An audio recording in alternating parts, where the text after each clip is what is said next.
ஒரு ஊரையே காலியாக்கும் அளவிற்கு கனமழையினுடைய தீவிரம் மிக அதிகமாக கொட்டி தீர்க்க போது. குறுகிய நேரத்தில் அதிக மழை பெய்ய போகுது. அதாவது கொஞ்ச நேரத்திலேயே கனமழை மற்றும் அதீத கனமழையானது டெல்டா மாவட்டத்தில் பதிவாகும் அப்படிங்கிறதுல மாற்றம் இல்லை. கண்டிப்பாக அறிவிக்கப்பட்டபடி மழையினுடைய தீவிரமானது டெல்டா மாவட்டத்தில் முதலாவதாக தொடங்கி படிப்படியாக வட தமிழக கடலோர மாவட்டங்களிலும் மிக தீவிரமாக இருக்கும். மழை பொழிவு மிக அதிகமாக பதிவாக போகிறது. 30 சென்டிமீட்டருக்கும் மேலாக தமிழக கடலோர மற்றும் டெல்டா மாவட்டங்களில் கண்டிப்பாக உண்டு. ஆகவே எந்தெந்த மாவட்டத்தில் ரெட் அலர்ட் மற்றும் ஆரஞ்சு அலர்ட் கொடுக்கப்பட்டிருக்கிறதோ எல்லா பகுதிகளுக்குமே மழையினுடைய தீவிரம் மிக அதிகமாக இருக்க போகுது. நண்பர்களை நீங்கள் மறக்காமல் லைக் பண்ணுங்கள். தயவு செய்து எல்லாருமே சப்ஸ்கிரைப் பண்ணுங்கள். அடுத்தடுத்து வரக்கூடிய மணி நேரங்கள் ரொம்ப மிக முக்கியமானது. இனி வரக்கூடிய மணி நேரங்கள் ரொம்ப ரொம்ப முக்கியமானது.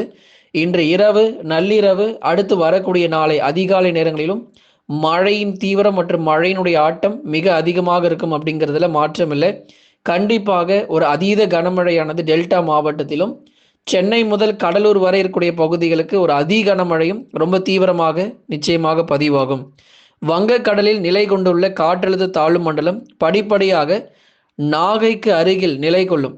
இப்போ நாகை மாவட்டங்கள் நாகப்பட்டினத்துக்கு அருகே நிலை கொள்ளும் பொழுது நாகை, தஞ்சை, திருவாரூர், அரியலூர், பெரம்பலூர், புதுக்கோட்டை மற்றும் மயிலாடுதுறை உள்ளிட்ட மாவட்டத்தில் பெரும்பாலான பகுதிகளில் மிக மிக கடுமையான மழை வாய்ப்புகள் கொட்டி தீர்க்க போகிறது. எப்பொழுது முதல் எதிர்பார்க்கக்கூடிய அந்த கனமழை மற்றும் அதீத கனமழை பெய்யும் அப்படின்னு சொல்லி நிறைய பேர் கேட்டிருந்தீங்க. இன்று இரவு, நள்ளிரவு மற்றும் நாளை அதிகாலை நேரங்களில் மழையின் தீவிரம் மிக கடுமையானதாக இருக்கும். ஒரு சில இடங்களில் பரவலாக மதியத்திற்கு பிறகு நம்ம ஆங்காங்கே மழை பொழிவை நம்ம பார்க்க முடிகிறது. இனி வரும் நேரங்களிலும் எந்தெந்த பகுதிகளில் இன்னும் மழை தொடங்காமல் இருக்கோ அங்கேயும் பலத்த மழை பொறுத்த வரைக்கும் மிக தீவிரமாக பெய்ய ஆரம்பிச்சிடும். காலை முதலாகவே ஒரு இருண்ட சூழ்நிலை கடலூர், விழுப்புரம், அதுக்கப்புறம் மயிலாடுதுறை, நாகை, தஞ்சை, திருவாரூர்னு சொல்லி காலை முதலாகவே ஒரு இருட்டான ஒரு சூழ்நிலை நம்ம பார்க்க முடிகிறது. வெளிச்சமே ரொம்ப குறைவாக தான் இருந்துச்சு நிறைய பகுதிகளில். சில இடங்களில் கனமழையும் பெய்ய ஆரம்பித்தது நிறைய பகுதிகளிலும்.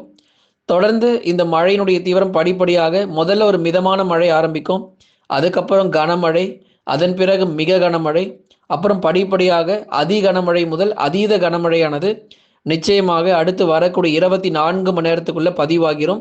இப்போ வரக்கூடிய ஒவ்வொரு மணி நேரங்களும் மிக மிக முக்கியமான ஒரு நேரத்துக்குள்ள நம்ம வந்திருக்கிறோம். ஆகவே ரொம்ப உஷாராக இருந்துக்கோங்க. தயவு செய்து வெளியே செல்கிற தவிர்த்து கொள்ளுங்க.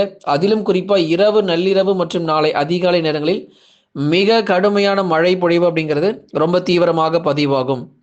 அதன் பிறகு வடக்கு திசையில் பயணித்து கடலூர், புதுச்சேரி, செங்கல்பட்டு, சென்னை நோக்கி நகரும். இந்த தாழ்வு பகுதி பொறுத்த வரைக்கும் ஒரு தாழ்வு மண்டலமாக நம்ம பார்க்கப்பட்டாலும் படிப்படியாக அது வலுவிழந்து கடலூர், புதுச்சேரி, செங்கல்பட்டு, சென்னை நோக்கி நகர்ந்து காற்று பாதிப்பு இல்லாமல் மழை பொழிவு அப்படிங்கிறது ரொம்ப தீவிரமாக பதிவாகும். கடலூர் மாவட்டத்தில் அநேக இடங்களில் பரவலாக கனமழையினுடைய தீவிரம் அதிகமாக பதிவாக வாய்ப்புள்ளது.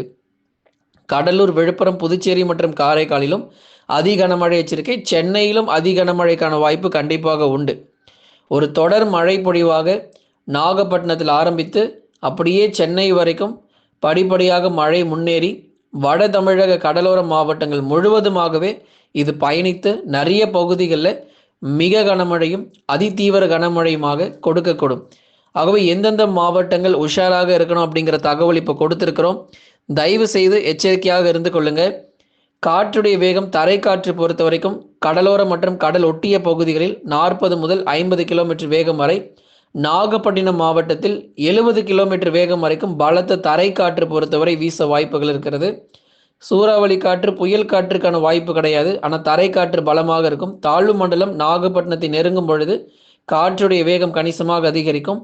ஆனால் புயல் காற்று கண்டிப்பாக கிடையாது. கடலூர், விழுப்புரம் கிட்ட நமக்கு வரும்பொழுது கடலூர் போன்ற மாவட்டங்களிலும் மிக அதிகப்படியான மழை பொழிவுகளும் நிச்சயமாக பெய்யும். இன்று இரவு, நள்ளிரவு மற்றும் நாளை அதிகாலை நேரங்கள், அதன் பிறகு வரக்கூடிய நேரங்களிலும் மிக கடுமையான மழை பொழிவு அப்படிங்கிறது கொட்டி தீர்க்க ஆரம்பிச்சிடும். மழை பொறுத்த வரைக்கும் ஆரம்பித்தது அப்படின்னா அது விடாமல் அடுத்து வரக்கூடிய 2 தினங்களுக்கும் தொடர்ந்து பதிவாகும்.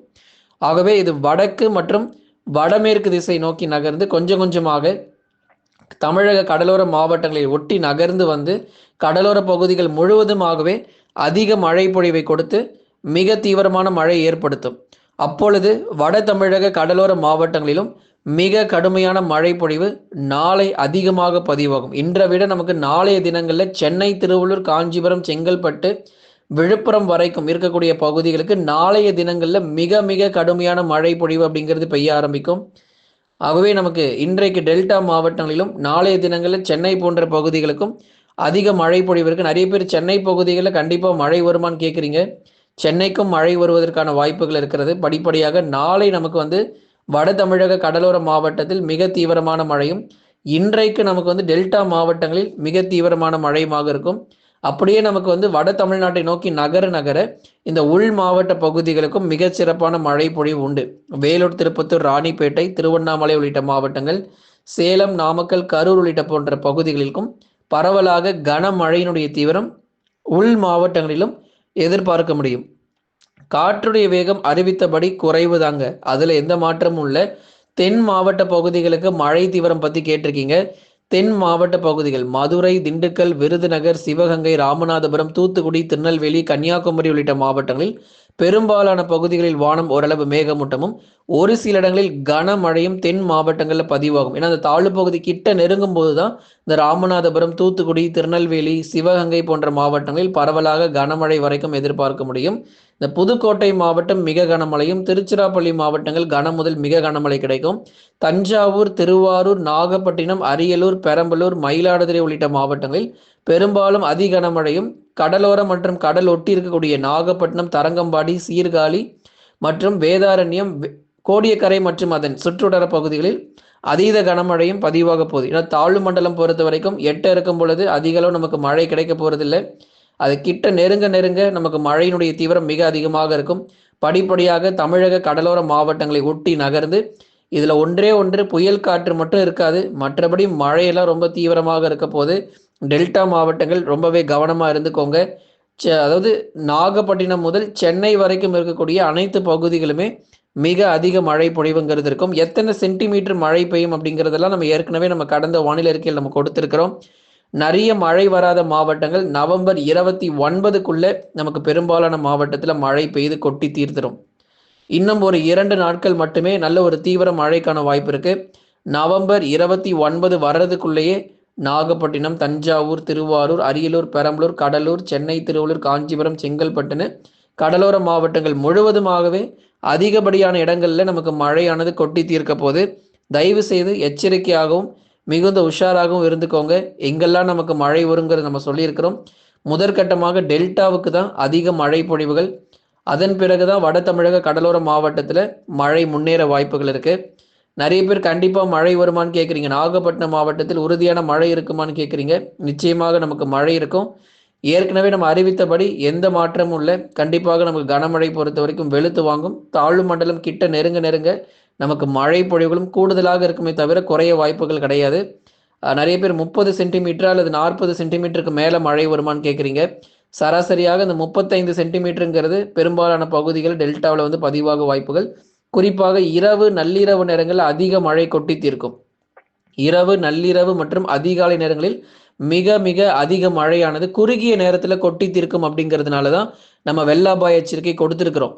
இப்போ இதே மழை 10 நாளைக்கு வந்துச்சுன்னா பெரிதளவில் வெள்ளம் ஏற்படாது.